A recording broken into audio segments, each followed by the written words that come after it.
KTM make great dirt bikes, but there is one glaring design issue with their two-stroke range, and that's the starter motors. A dodgy, slapped-on design that we suspect was outsourced to these guys. With the recent $1,000 price hike, many of us think it's high time KTM put a decent system in their smokers, as they did with their four-strokes. Look, not all of these starter motors will fail. In fact, some guys get hundreds of hours in before replacing parts, but for others, constant repairs can get really tedious. So we'll cover just a few basics if you're having problems. Starter motor not working at all? Check your kill switches and starter button. KTM switches often corrode within a few years unless they are disassembled and cleaned regularly.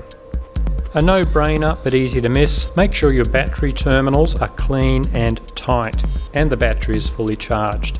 If you get a clicking sound, then your starter relay probably needs replacement. Next, take the plastic side cover off and check the terminals on the starter motor. Make sure they're clean and tightly fitted. If your starter isn't working, you can put jumper leads directly to these terminals to see if the wiring or earth are the problem. Next, we'll take the starter motor out. I won't go into too much detail here, as Slavens Racing have done this excellent set of videos and also good prices on all the replacement parts. Check that the shaft turns well on the starter motor, as sometimes the bearing seizes. Turning the shaft will feel a bit strange as the magnets inside do their thing. Water and dust are often known to get through that bearing too. Check once you've got her apart. See the Slavens vids for details, but here are things to watch out for. The starter brushes often wear quite quickly. Also, the screws holding the brushes have a nasty habit of corroding and breaking off when you try to undo them. This happened to mine. You'll need to drill them out and use a self-tapping screw when putting them back in. Or just buy a whole new starter motor. Check the armature. Have the brushes worn through the armature's metal coating?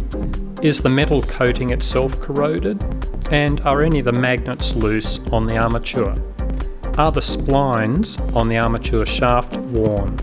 Any of these can lead to a starter motor not turning over at all or very slowly. A common complaint on the pre-2013 Katos was the weak starter motor. This 350 watt version was replaced with a 410 watt motor in 2013, but some have argued that this can then place extra strain on an already poor design. Do your research, you be the judge. Now we'll pop off the next cover and look at the crown wheel. Make sure the teeth are fine and that the bush that the crown wheel sits in isn't worn. Also, the crown wheel needs to be shimmed so it lines up correctly, otherwise the starter motor can have trouble turning. See the Slavens idler gear vid for more on this. Next, we'll pop out the Bendix. This should spin freely. Then when you turn the cogs, it should expand, then lock into place. We spin it this way, you can see it freewheels. That's normal. If you turn it this way, you can see that it expands. This is a normal Bendix. Expands, can't go any further. Now the dicky part of the design is this is only press fitted onto here. And I can't use enough pressure here, but if I had this in a vise and we turned really hard, this actually spins. And it shouldn't, that should remain fixed. So that's one fucked Bendix. KTM reckon they've upgraded the 2015 version to finally work properly, but it can't be fitted to earlier models. The Bendix just sits in alloy bushes that are also prone to wear, so make sure you check those too. Next, water and muck can easily get into the starter motor, either through that already mentioned bearing in the starter motor or the breather hole KTM put in the bottom of the stator cover. Some do the Slavens wet mod, where you block off this breather hole and pour oil in. See the Slavens vid for more. Do your research. Some claim the wet mod creates more problems than it solves, although the evidence for this looks pretty sketchy. Most say it's a fantastic mod. Some less fortunate KTM owners get so fed up that they just scrap the starter motor completely and get the SX or motocross crankcase fitted and just save some weight.